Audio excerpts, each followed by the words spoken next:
اہل سنت والجماعت کا عقیدہ اور نظریہ ہے کہ ہر وہ شخص جس پر موت اور وفات آ گئی،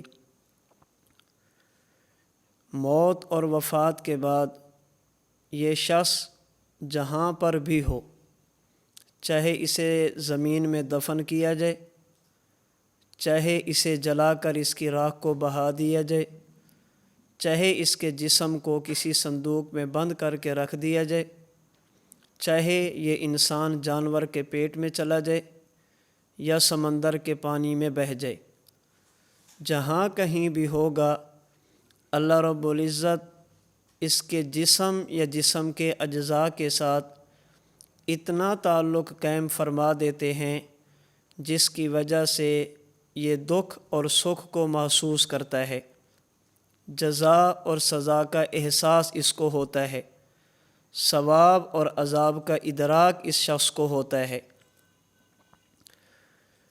ایک بات تو اس پر کل میں نے یہ عرض کی تھی کہ ہم موت کے بعد اور قیامت سے پہلے حیات کے اور ثواب و عذاب کے قائل ہیں، لیکن چونکہ عموماً انسانوں کو زمین میں دفن کیا جاتا ہے، اس لیے تغلیباً اسے حیات فی القبر اور ثواب و عذاب قبر کہہ دیا جاتا ہے۔ دوسری بات، موت کے بعد اور قیامت سے پہلے والی حیات یہ حیات کلی، حیات کامل بھی نہیں ہوتی اور نظر آنے والی حیات ظاہری بھی نہیں ہوتی، بلکہ یہ نوع من الحیات مخفی اور پوشیدہ ہوتی ہے، چونکہ موت کے بعد اور قیامت سے پہلے جزا اور سزا یہ کلی اور کامل نہیں ہوتی، بلکہ ارض جنت اور ارض نار کی صورت میں ہوتی ہے۔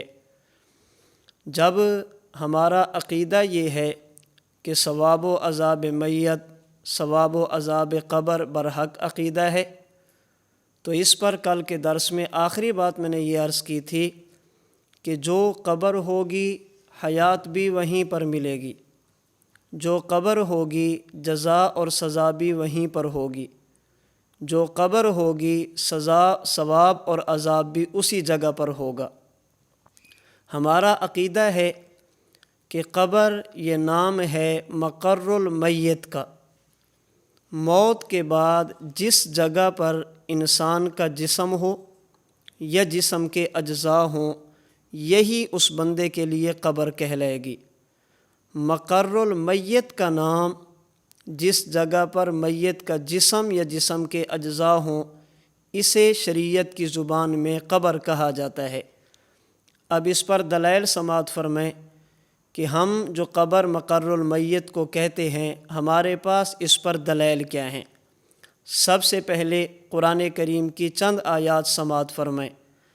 قرآن کریم کا 10واں پارہ سورہ توبہ کی آیت نمبر 84 میں اللہ رب العزت اپنے محبوب پیغمبر حضرت محمد صلی اللہ علیہ وسلم سے خطاب کرتے ہوئے فرماتے ہیں، وَلَا تُصَلِّ عَلَىٰ أَحَدٍ مِّنْهُمْ مَاتَ أَبَدًا وَلَا تَقُمْ عَلَىٰ قَبْرِهِ۔ اگر ان منافقین میں سے ظاہری طور پر ایمان کا اعلان کرنے والوں میں سے کوئی فوت ہو جائے، آپ نے ان کا جنازہ بھی نہیں پڑھنا اور ان کی قبر پر کھڑے ہو کر ان کے حق میں تم نے دعا بھی نہیں کرنی۔ اس آیت کریمہ میں اللہ رب العزت نے حضور صلی اللہ علیہ وسلم کو اس وقت منع فرمایا جب اللہ کے نبی صلی اللہ علیہ وسلم ایک ایسے شخص کی قبر پر کھڑے ہو کر اس کے لیے دعا کا ارادہ فرما چکے تھے۔ فرمایا، اے پیغمبر، آپ نے ان کی قبر پر کھڑے نہیں ہونا۔ اس آیت کریمہ میں اللہ نے اپنے پیغمبر کو جس قبر پر کھڑے ہونے سے منع فرمایا، یہ قبر اسی زمین والا گڑھا تھا، یہی زمین والا گڑھا تھا، یہ قبر علیین یا سجین نہیں تھی۔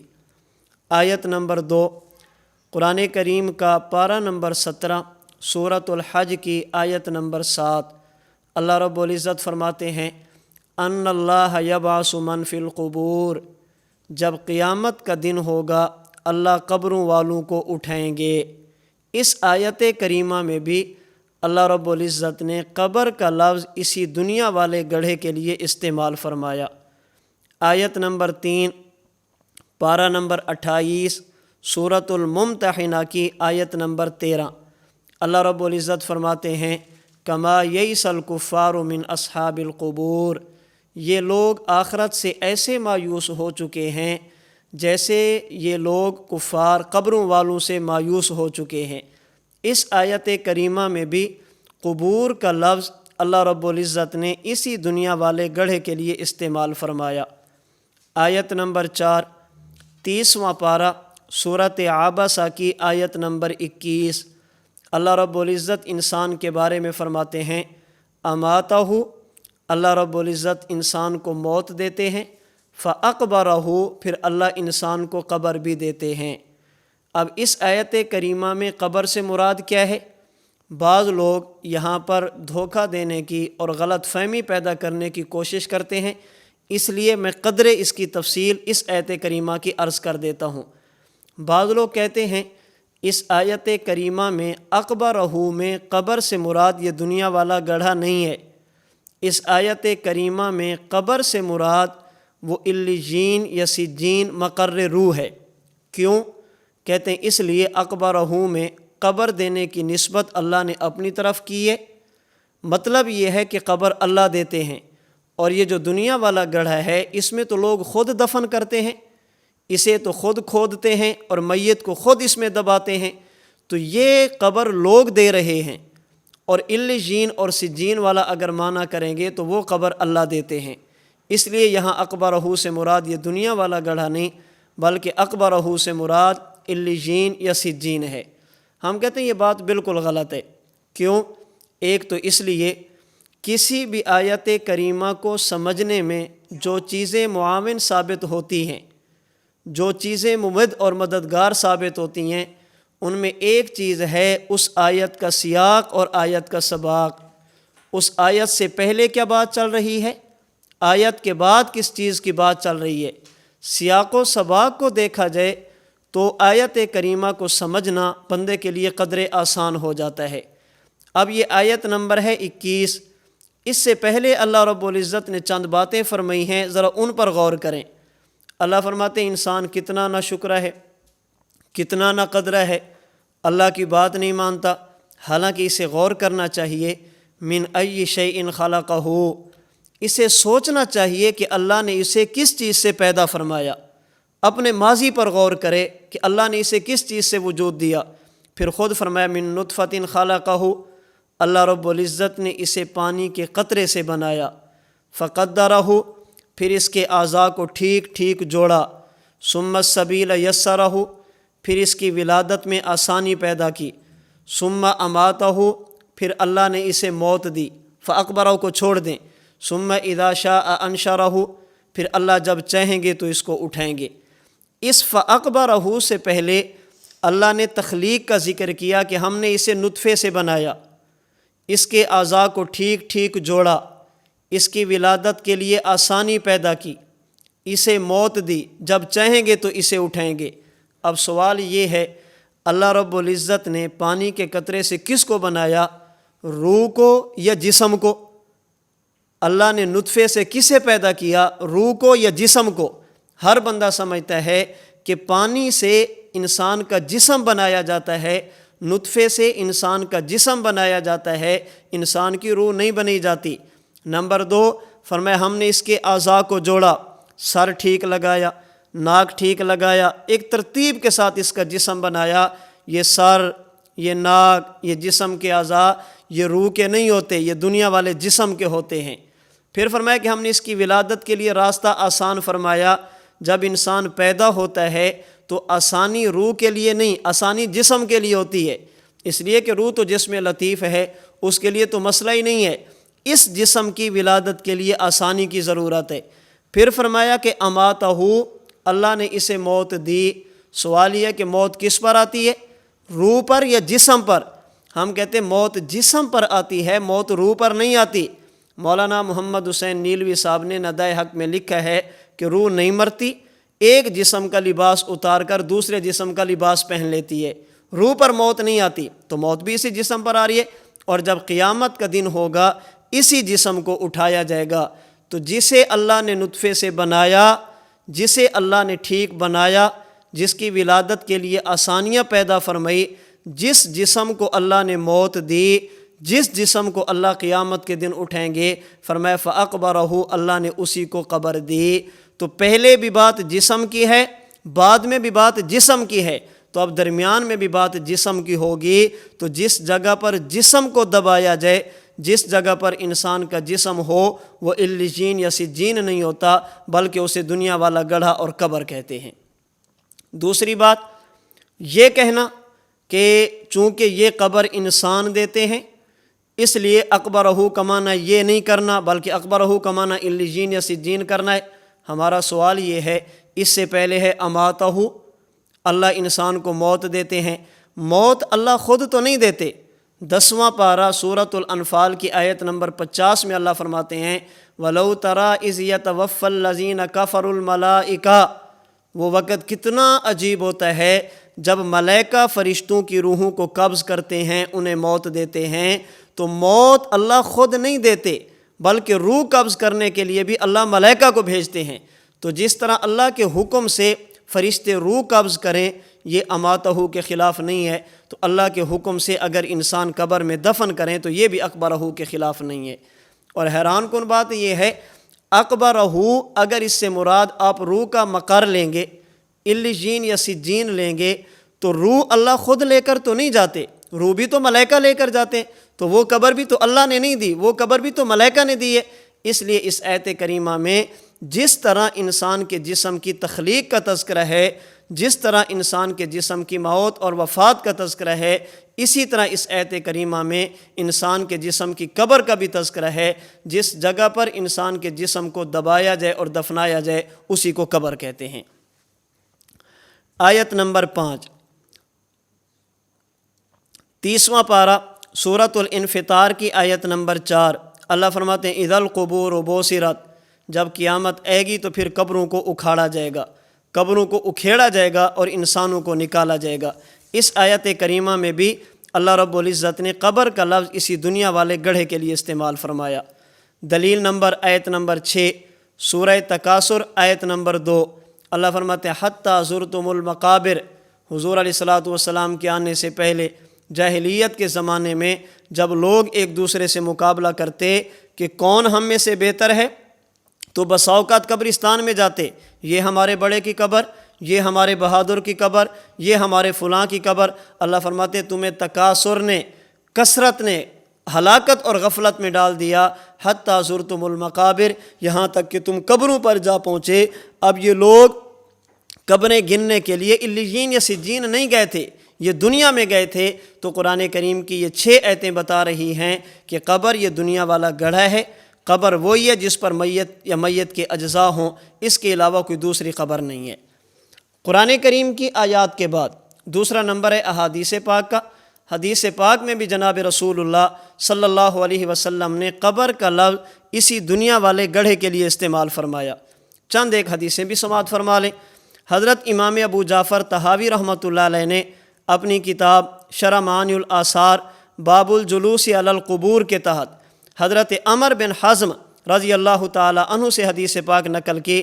حضرت عمر فرماتے ہیں رآنی رسول اللہ صلی اللہ علیہ وسلم علی قبر، اللہ کے نبی نے مجھے دیکھا، میں ایک قبر پر چل رہا تھا، میرا پاؤں ایک قبر پر آ گیا۔ اللہ کے نبی نے فرمایا انزل عن القبر، قبر سے نیچے اترو، قبر پہ پاؤں مت رکھو، لا توزی صاحب القبر، قبر والے کو تکلیف نہ دو، فلا یوزی کا، کہیں ایسا نہ ہو کہ یہ تمہاری تکلیف کا سبب بن جائے۔ اب حضرت عمر بن حزم فرماتے ہیں کہ میں قبر پر چل رہا تھا، میرا پاؤں کسی قبر پر آ گیا، اللہ کے نبی نے مجھے قبر پر دیکھ لیا، اللہ کے نبی نے فرمایا کہ قبر سے نیچے اترو، اللہ کے نبی نے فرمایا قبر والے کو تکلیف نہ دو۔ سوال یہ ہے حضرت عمر بن حزم کون سی قبر پر گئے تھے؟ صاف ظاہر ہے حضرت عمر بن حزم علیجین میں تو نہیں چل رہے تھے، وہ تو دنیا میں ہی تھے۔ اللہ کے نبی نے ان کو اسی قبر پر دیکھا اور حضور نے اسی کے بارے میں فرمایا انزل عن القبر، قبر سے نیچے اتر جاؤ۔ تو اللہ کے نبی کے اس فرمان سے ثابت ہوا کہ قبر اسی کو کہتے ہیں جہاں پر میت یا میت کے اجزاء ہوں۔ حدیث نمبر 2 صحیح بخاری پہلی جلد باب زیارت القبوری۔ حضرت انس بن مالک رضی اللہ تعالی عنہ فرماتے ہیں مر النبی صلی اللہ علیہ وسلم بامرأۃ تبکی عند قبر، اللہ کے نبی گزرے، آپ نے دیکھا ایک عورت قبر کے پاس بیٹھ کر رو رہی تھی، قبر کے قریب بیٹھ کر رو رہی تھی۔ اللہ کے نبی نے سمجھایا، اس نے پہچانا نہیں، اللہ کے نبی کے بارے میں جملہ کہہ دیا۔ آگے ایک لمبی حدیث ہے، ہمارا استدلال صرف اتنا ہے مر النبی صلی اللہ علیہ وسلم بامرأۃ تبکی عند قبر، اللہ کے نبی ایک عورت کے قریب سے گزرے جو عورت قبر کے قریب بیٹھ کر رو رہی تھی۔ تو یہاں اس حدیث پاک میں بھی قبر اسی دنیا والے گڑھے کو کہا گیا، اسی دنیا والی زمینی مٹی کو کہا گیا، یہاں پر بھی قبر علیین یا سجین کو نہیں کہا گیا۔ اسی طرح بخاری شریف میں روایت ہے، جناب رسول اللہ صلی اللہ علیہ وسلم جا رہے ہیں، اللہ کے نبی کا گھوڑا بدکا، اللہ کے نبی کے سواری نے چھلانگ لگئی، حضور علیہ الصلوۃ والسلام نے فرمایا انہما لیعذبان، ان دو قبروں والوں کو عذاب ہو رہا ہے۔ اللہ کے نبی قبروں کے قریب سے گزرے، فرمایا کہ ان کو عذاب ہو رہا ہے۔ اب یہاں پر بھی حضور علیین یا سجین سے تو نہیں گزرے تھے، یہاں پر بھی اللہ کے نبی صلی اللہ علیہ وسلم اسی دنیا والے گڑھے کے قریب سے گزرے۔ اس حدیث پاک میں بھی قبر اسی دنیا والے گڑھے کو کہا گیا، نہ کہ علیین یا سجین کو۔ حضور علیہ الصلوۃ والسلام کے بعد صحابہ کرام رضی اللہ تعالی عنہم اجمعین کے دروازے پہ چلیں، وہ قبر کسے فرماتے ہیں؟ امام ابو بکر بیہقی رحمۃ اللہ علیہ نے سنن الکبریٰ بیہقی باب ما یقال بعد الدفن، اس کے تحت حدیث پاک نقل کی۔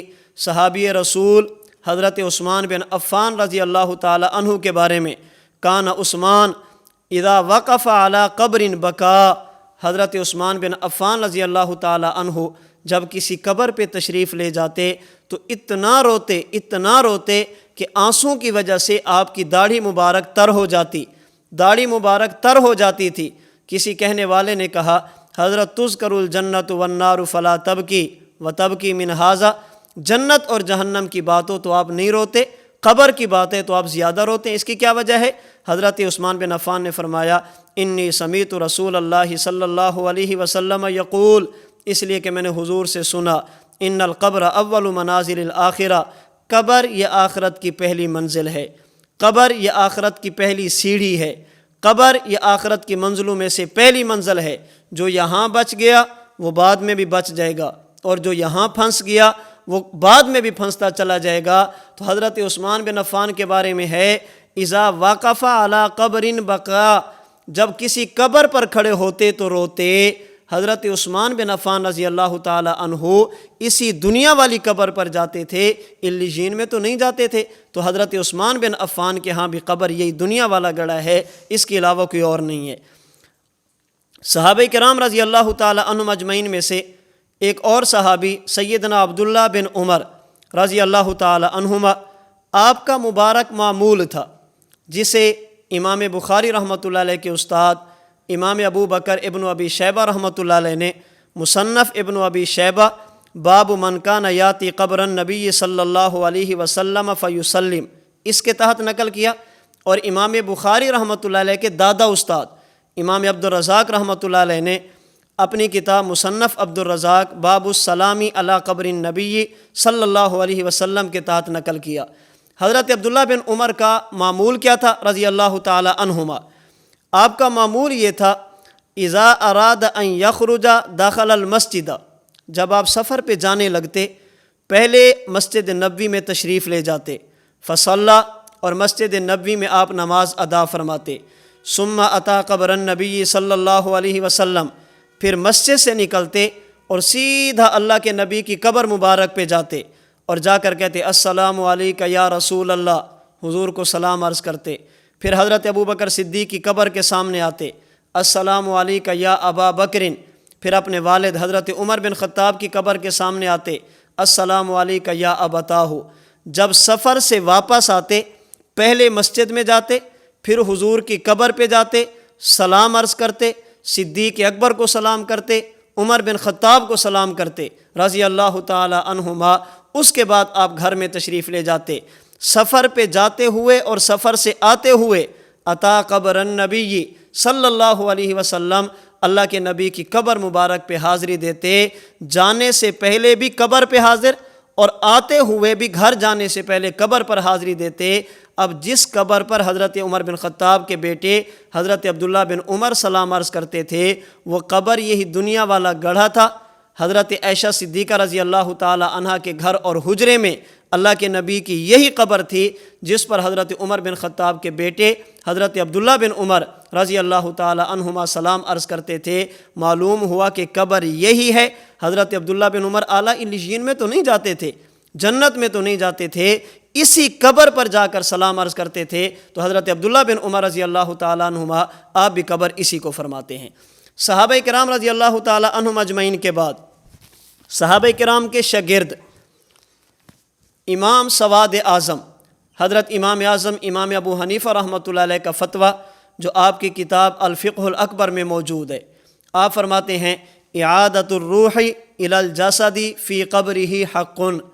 جب انسان کو قبر میں دفنایا جائے اس کے بعد انسان کے جسم کی طرف اس کی قبر میں اس کی روح کا لوٹایا جانا، اس کو قبر میں حیات کا مل جانا، یہ برحق عقیدہ ہے۔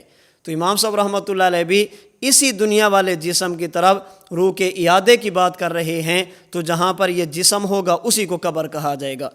اور اس سے بھی واضح بات امام اعظم امام ابو حنیفہ رحمۃ اللہ علیہ کی آپ کی کتاب مسند امام اعظم کے صفحہ 153 پر موجود ہے۔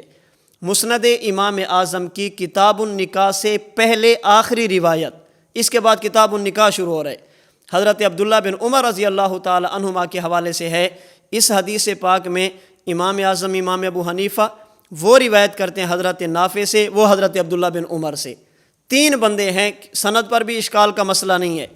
حضرت عبداللہ بن عمر کے حوالے سے نقل فرمایا کہ اگر کوئی بندہ اللہ کے نبی کے روضے پر حاضر ہو، سلام عرض کرنے کے لیے جائے اور وہاں پر صورتحال یہ بن جائے اگر حضور کے روضے کی طرف منہ کرتا ہے تو قبلے کو پیٹھ ہوتی ہے، اور اگر قبلے کی طرف منہ کرتا ہے تو حضور کے روضے کو پیٹھ ہوتی ہے۔ اب وہ چہرہ کدھر کرے اور پیٹھ کدھر کرے، منہ کس طرف کرے اور پیٹھ کس طرف کرے، اسے کیا کرنا چاہیے؟ حضرت عبداللہ بن عمر کے حوالے سے امام صاحب نے نقل فرمایا کہ اس موقع پر بندے کو چاہیے تستقبل القبر بوجہک، اللہ کے نبی کے روضے کی طرف منہ کرے اور قبر کی طرف پیٹھ کرے، اس موقع پر قبلے کی طرف پیٹھ کرے، اس موقع پر کعبے کو پیٹھ ہو جائے، لیکن اس بندے کو چاہیے کہ حضور کی قبر کو پیٹھ نہ کرے۔ اب جب یہ زائر جائے گا، حاجی یا عمرہ کرنے والا جب روضہ رسول پہ سلام عرض کرنے کے لیے جائے گا، فرماتے ہیں تستقبل القبر، وہ قبر کی طرف بوجہ کا قبر کی طرف منہ کرے، تو جس طرح پاس حاجی جائے گا وہ یہ دنیا والی قبر ہوگی، دنیا والا حجرہ ہوگا، کوئی اور تو نہیں ہوگی۔ تو ہمارے امام اعظم ابو حنیفہ نعمان بن ثابت رحمۃ اللہ علیہ آپ بھی قبر اسی کو فرماتے ہیں، آپ کے ہاں بھی قبر کوئی اور نہیں ہے۔ حضرت امام اعظم امام ابو حنیفہ نعمان بن ثابت رحمۃ اللہ علیہ آپ کے بعد باری ہے اہل لغت کی، کہ اہل لغت والے قبر کسے کہتے ہیں۔ چند ایک حوالے لغت کے بھی سماعت فرما لیں۔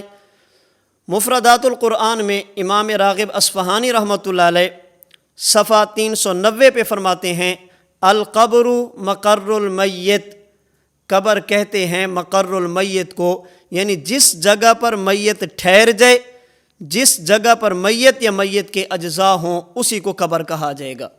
یہاں پر بھی امام راغب اصفہانی رحمۃ اللہ علیہ قبر مقر المیت کو فرما رہے ہیں، قبر مقر روح کو نہیں فرما رہے۔ اسی طرح لغت کی کتاب لسان العرب، اس کی جلد 5 صفحہ 67 60 اور 7، وہاں پر ہے القبر مدفن الانسان، قبر نام ہے انسان کے دفن ہونے کی جگہ کا، جس جگہ پر انسان کو دفنایا جائے اسی کو قبر کہا جاتا ہے، دفنایا اسی گڑھے میں جاتا ہے، علیین یا سجین میں انسان کو نہیں دفنایا جاتا۔ لغت کی ایک کتاب ہے معجم الفاظ القرآن، اس کی جلد 2 صفحہ 331 پہ ہے القبر مقر المیت، قبر مقر المیت کا نام ہے۔ قاموس القرآن صفحہ 413 قبر انسان کے دفن کرنے کی جگہ ہے۔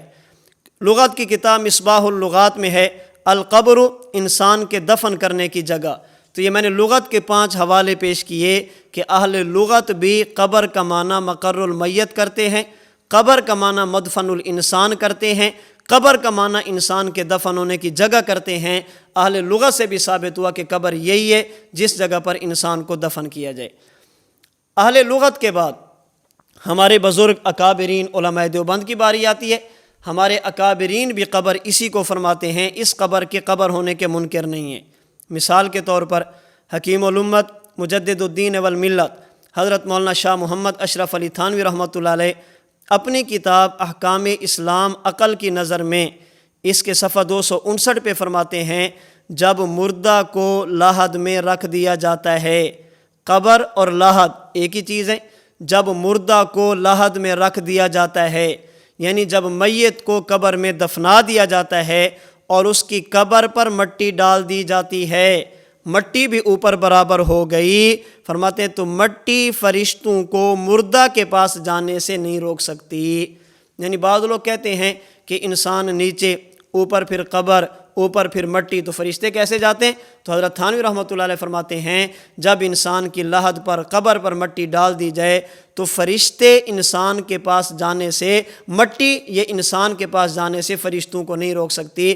اس سے معلوم ہوا حضرت تھانوی رحمۃ اللہ علیہ قبر اسی کو فرماتے ہیں، اور حضرت تھانوی رحمۃ اللہ علیہ فرشتوں کا آنا بھی اسی قبر میں مانتے ہیں۔ یہ بات ذہن میں رکھیں گے۔ حضرت تھانوی کی یہ عبارت آگے میں نے تھوڑی سی وضاحت کرنی ہے کہ بعض لوگ حضرت تھانوی کی بعض عبارات سے دھوکہ دینے کی کوشش کرتے ہیں۔ حضرت تھانوی تو قبر اسے نہیں کہتے، وہ تو کہتے ہیں قبر نام ہے برزخ کا، وہ تو قبر اس گڑھے کو نہیں مانتے۔ اس کی تفصیل میں نے انشاءاللہ اسی عبارت کی روشنی میں عرض کرنی ہے۔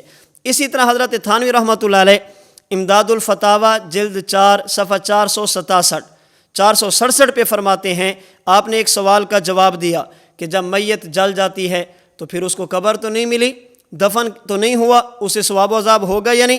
حضرت تھانوی رحمۃ اللہ علیہ فرماتے ہیں حرق سے انعدام نہیں ہوتا، کسی چیز کو جلانے سے وہ چیز ختم نہیں ہوتی، استحالہ ہوتا ہے۔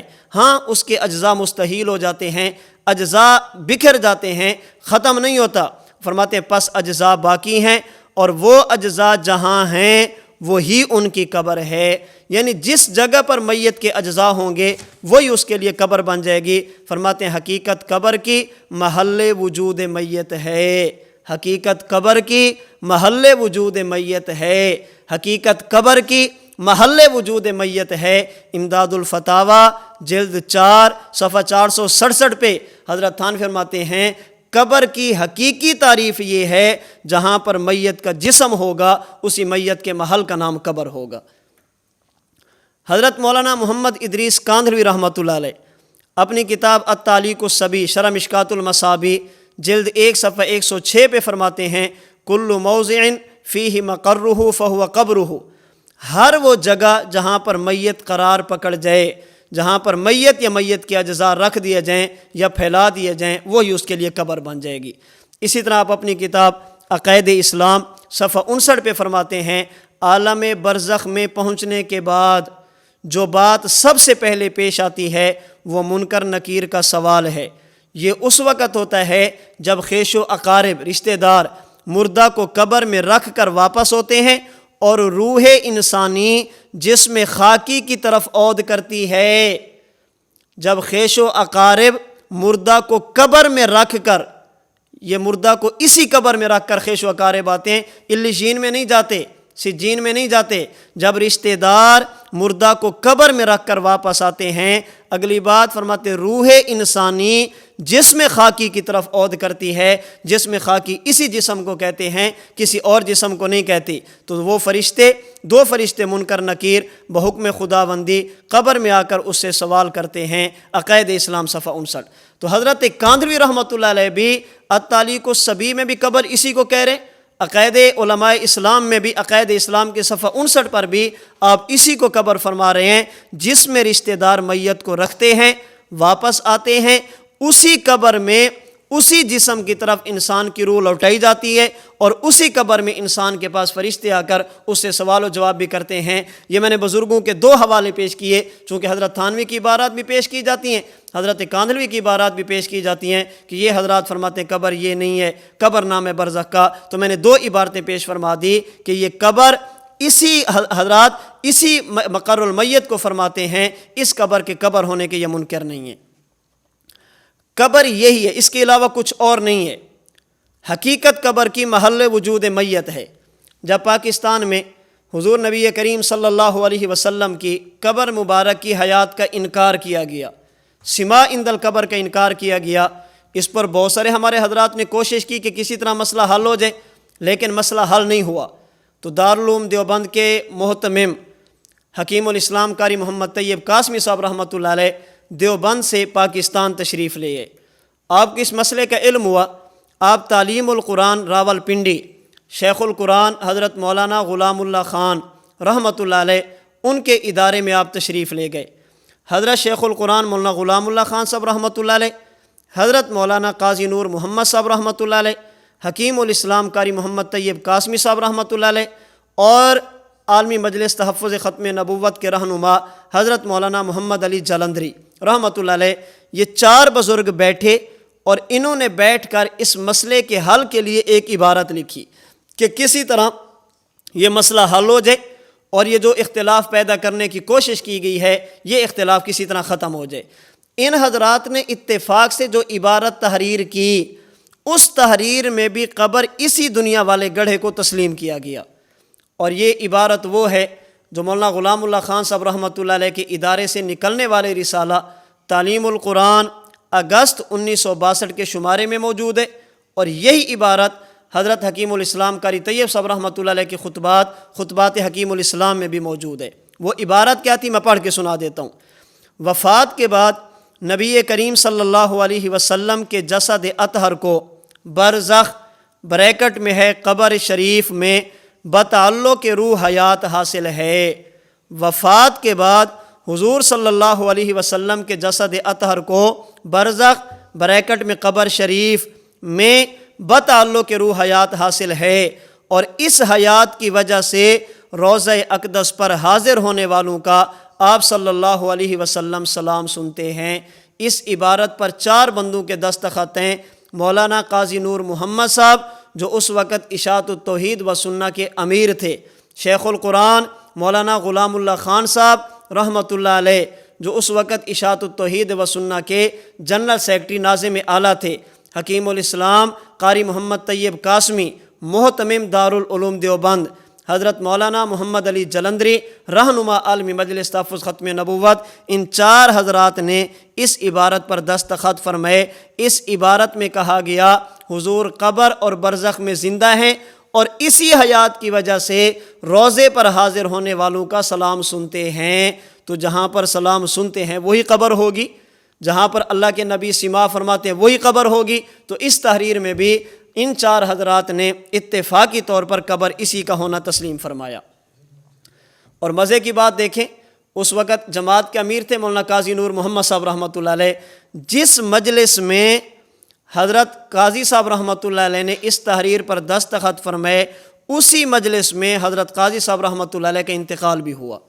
قاری طیب قاسمی صاحب رحمۃ اللہ علیہ کی گود میں سر رکھا، آپ کی روح پرواز کر گئی، اور تعلیم القرآن اگست 1962 میں جہاں یہ خوشخبری چھپی کہ اکابرین علماء دیوبند اس عقیدے پر متفق ہو گئے، جس رسالے میں اس تحریر کا تذکرہ، اس عقیدے کا تذکرہ تھا، اسی رسالے میں حضرت قاضی صاحب رحمۃ اللہ علیہ کی وفات کی خبر بھی ساتھ چھپی ہے۔ تو یہ میں نے آپ کے سامنے 7 قسم کے دلائل پیش کیے، قرآن کریم کی آیات قبر نام مقر المیت کا، اللہ کے نبی کی حدیث قبر نام مقر المیت کا، صحابہ کرام کے آثار قبر نام مقر المیت کا، امام اعظم امام ابو حنیفہ قبر نام مقر المیت کا، اہل لغت قبر نام مقر المیت کا، اکابرین علماء دیوبند قبر نام مقر المیت کا، اور متفقہ تحریر اس میں بھی قبر اسی کا ہونا تسلیم کیا گیا۔ ان 7 قسم کے دلائل سے پتہ چلا کہ قبر یہ ہے، قبر اس کے علاوہ کوئی اور نہیں ہے۔ اب جو لوگ اس قبر کو قبر نہیں مانتے، انہیں چاہیے کہ وہ بھی قرآن پیش کریں، اللہ کے نبی کی حدیث پیش کریں بھی نہیں قبر یہ نہیں ہے، قبر نام علیین کا، قبر نام سجین کا، قبر نام مقر روح کا۔ وہ اس پر نہ آیت پیش کرتے ہیں، ایک آیت سے دھوکہ دینے کی کوشش کرتے ہیں، سورہ عبسہ کی آیت نمبر 21، اس کی تفصیل میں نے عرض کر دی ہے۔ اللہ کے نبی کی حدیث بھی پیش نہیں کرتے، صحابہ کرام کے آثار بھی پیش نہیں کرتے، امام صاحب کا فتویٰ بھی پیش نہیں کرتے، اہل لغت بھی پیش نہیں کرتے، اتفاقی تحریر بھی پیش نہیں کرتے۔ 6 دلیلوں میں سے ان کے پاس کچھ بھی نہیں ہے، رئی سے ہی کسر نکالتے ہیں، اکابرین پر۔ یہ جی قبر یہ نہیں ہے، قبر نام ہے برزخ کا، یہ ہم نہیں کہتے، ہمارے اسلاف کہتے ہیں، ہم نہیں کہتے، ہمارے بزرگ کہتے ہیں۔ حالانکہ آج تک یہ بیچارے یہ گردان پڑھ رہے ہیں کہ عقیدہ ثابت ہوتا ہے قرآن سے، عقیدہ ثابت ہوتا ہے حدیث متواترہ سے، یہ بزرگوں کی عبارات سے عقائد ثابت نہیں ہوتے۔ عقیدے کے اس بات کے لیے قرآن ضروری ہے، عقیدے کے اس بات کے لیے حدیث متواتر ضروری ہے۔ ہم آیات پیش کریں انہیں بھی نہیں مانتے، احادیث پیش کریں انہیں بھی نہیں مانتے، اور اگر ہم بزرگوں کی عبارات پیش کریں کہتے نہیں رحمت اللہ سے عقیدہ ثابت نہیں ہوتا، کتاب اللہ سے، رجال اللہ سے عقیدہ ثابت نہیں ہوتا، کتاب اللہ سے عقیدہ ثابت ہوگا۔ ہم کہتے ہیں ہم نے کتاب اللہ پیش کیا، اب اس کا دوڑ کریں، ہم نے حدیث پاک پیش کیا، اب اس کے مقابلے میں حدیث پیش کریں۔ جس طرح ہم نے 7 دلیلوں سے اس قبر کا قبر ہونا ثابت کیا، ان کا حق بنتا ہے کہ انہی 7 دلیلوں سے اس قبر کے قبر ہونے کی نفی کریں اور علیین یا سجین کا قبر ہونا ثابت کریں۔ لیکن کچھ بھی نہیں ہے۔ اچھا جی، آپ کو زیادہ قرآن آتا ہے یہ حضرت تھانوی رحمۃ اللہ علیہ کا۔ آج سے کچھ عرصہ پہلے حضرت استاد محترم متکلم اسلام مولانا محمد الیاس گھمن صاحب دامت برکاتہم العالیہ ایک علاقے میں بیان کے لیے تشریف لے گئے۔ حضرت استاد جی نے بیان فرمایا، ایک بندہ کھڑا ہوا، سفید داڑھی ہے، مولانا صاحب ثواب و عذاب قبر، حیات فی القبر۔ استاد جی نے فرمایا کہ میں آیت پڑھتا ہوں کہ قبر یہ ہے، آپ آیت پڑھیں کہ قبر یہ نہیں، قبر علیین یا سجین ہے۔ استاد جی نے آیت پڑھی، اب اس نے سوال کیا، یہ بتائیں کہ حضرت تھانوی کو زیادہ قرآن آتا تھا یا آپ کو زیادہ آتا ہے؟ انہیں زیادہ قرآن سمجھ آئے یا آپ کو زیادہ سمجھ آتا ہے؟ اب ان کی عادت کیا ہے؟ اگر ہم حضرت تھانوی کو پیش کریں، کہتے حضرت تھانوی بھی تو انسان تھے، ہم قرآن کی بات کرتے تم حضرت تھانوی کی بات کرتے ہو۔ تو کہنے لگا کہ قرآن کس سے زیادہ سمجھ آتا ہے؟ حضرت استاد جی دامت برکاتہم اللہ علیہ نے بڑی پیاری بات فرمائی، فرمانے لگے بزرگوں یہ بتاؤ حضرت تھانوی رحمۃ اللہ علیہ کو تمام مسائل میں قرآن زیادہ آتا تھا یا کسی خاص مسئلے میں زیادہ آتا تھا؟ اب وہ چپ ہو گیا۔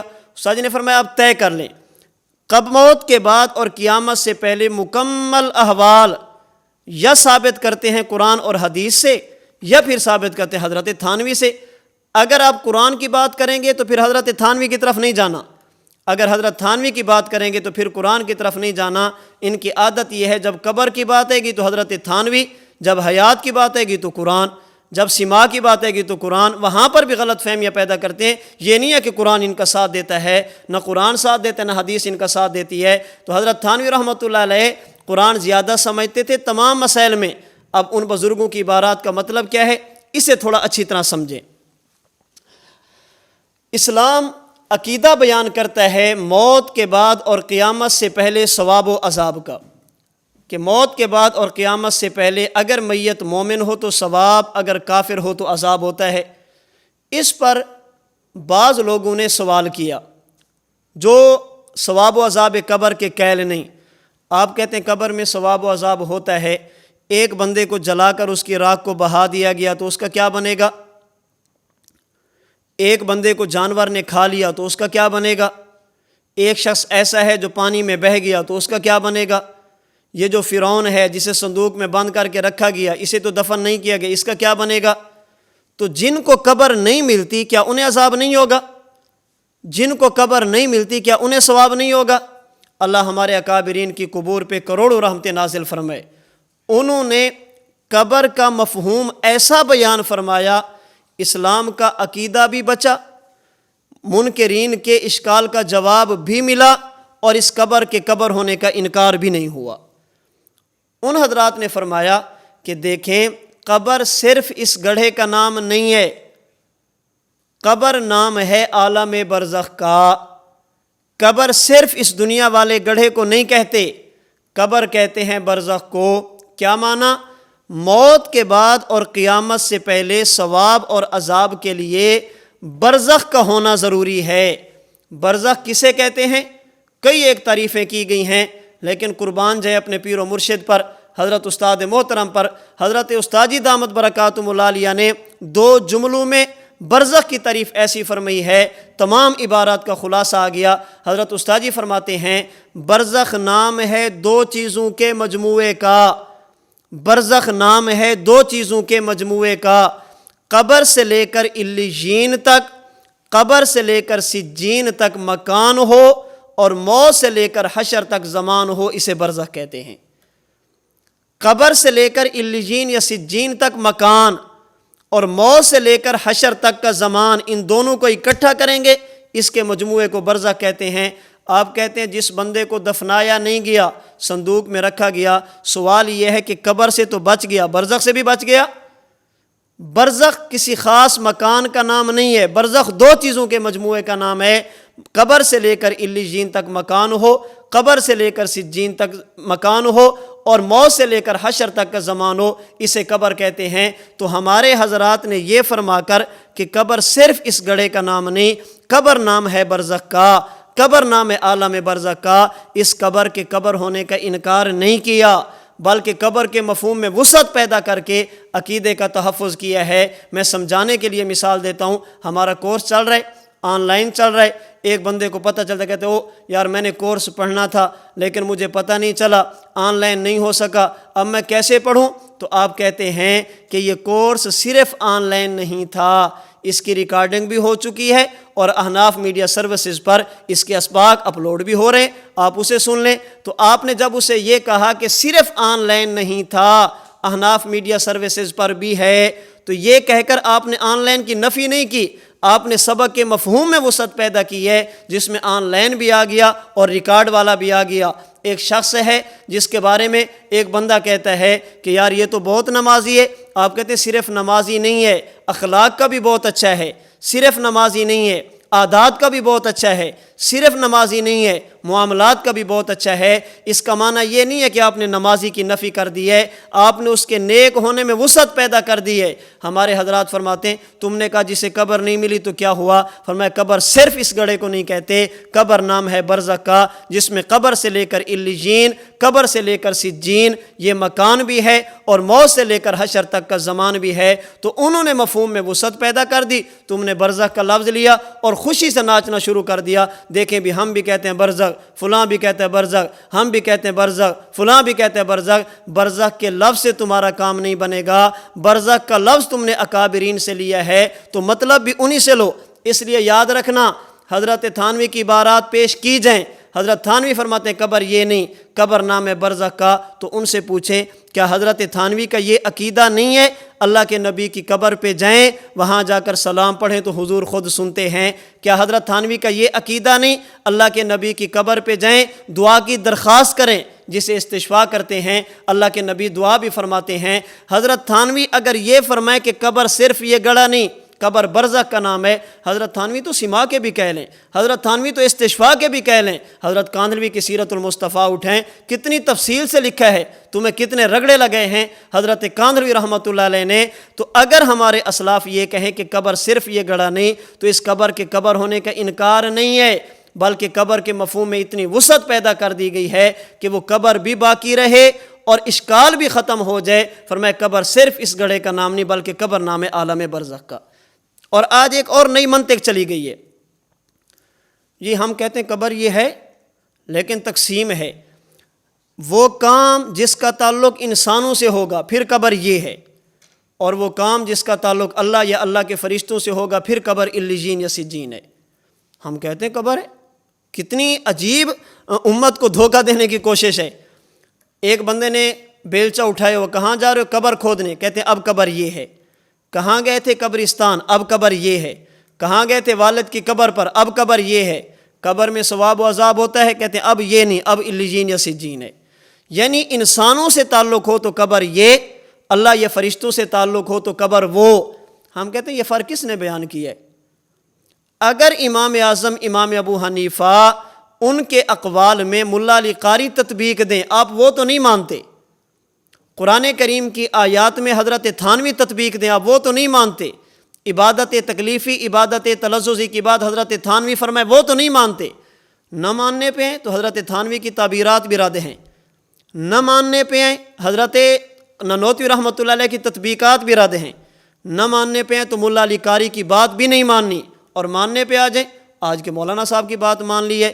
ہم کہتے ہیں یہ فرق کس نے بیان کیا؟ قرآن کی آیت پیش کرو کہ انسانوں کے لیے بولا جائے تو قبر یہ، اللہ کے لیے بولا جائے تو قبر وہ، اللہ کے ساتھ تعلق ہو تو قبر وہ ہوگا۔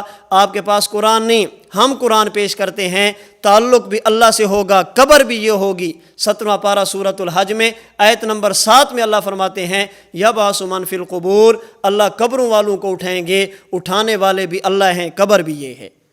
ہم نے پیش کیا، آپ بھی پیش فرمائیں۔ تو میں نے آج کی نشست میں آپ کے سامنے 7 قسم کے دلائل پیش کیے۔ اللہ کا قرآن کہتے ہیں قبر یہ، نبی کی حدیث کہتی ہے قبر یہ، صحابہ کرام فرماتے ہیں قبر یہ، ہمارے امام فرماتے ہیں قبر یہ، اہل لغت فرماتے ہیں قبر یہ، ہمارے اکابر فرماتے ہیں قبر یہ، متفقہ تحریر بتاتی ہے قبر یہ، اور جو چند ایک دھوکے دے کر غلط فہمیاں پیدا کرنے کی کوشش کی جاتی ہیں ان کی قدر تفصیل بھی میں نے آپ کے سامنے عرض کی ہے۔ اللہ رب العزت ہمیں اپنے عقائد، اپنے اکابرین کی تعبیرات کے مطابق سمجھنے کی اور انہی کو اختیار کرنے کی توفیق عطا فرمائے۔ وآخر دعوانا ان الحمد للہ رب العالمین۔